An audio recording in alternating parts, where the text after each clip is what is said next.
For this problem, we're going to figure out what the derivative is of inverse secant of x. Let's start by writing y equals inverse secant of x.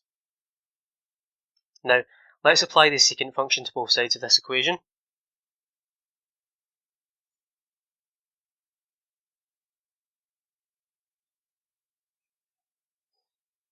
Notice here that these two cancel each other out, so we're left with secant of y equals x. Now, at this point, we're going to want to differentiate both sides with respect to x.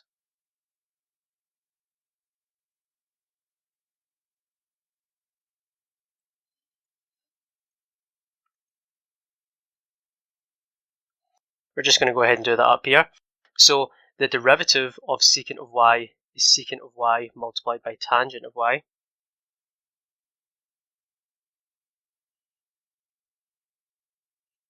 And notice here we've just differentiated a function which is in terms of y with respect to x. So we're going to have to multiply by a dy over dx. And we're just going to have this equal to 1 as the derivative of x with respect to x is just 1. Now let's go ahead and divide by secant of y times tan of y. Divide both sides of the equation, excuse me.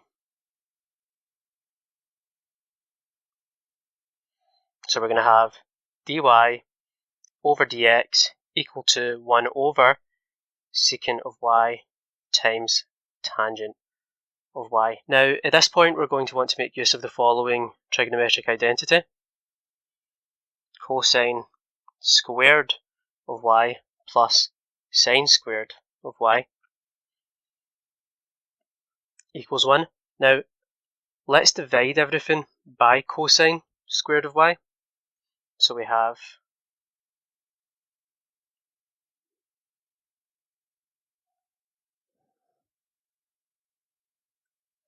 one plus tangent squared of y equal to secant squared of y. Now let's rearrange this so that we can get something in terms of tangent of y. So we're going to have tangent squared of y equals secant squared of y minus 1. Now we're going to take the square root of both sides of this equation. So we have tangent of y equals the square root of secant squared of y minus 1. Now let's go ahead and plug this value in here for tangent of y into our formula up here. So we're going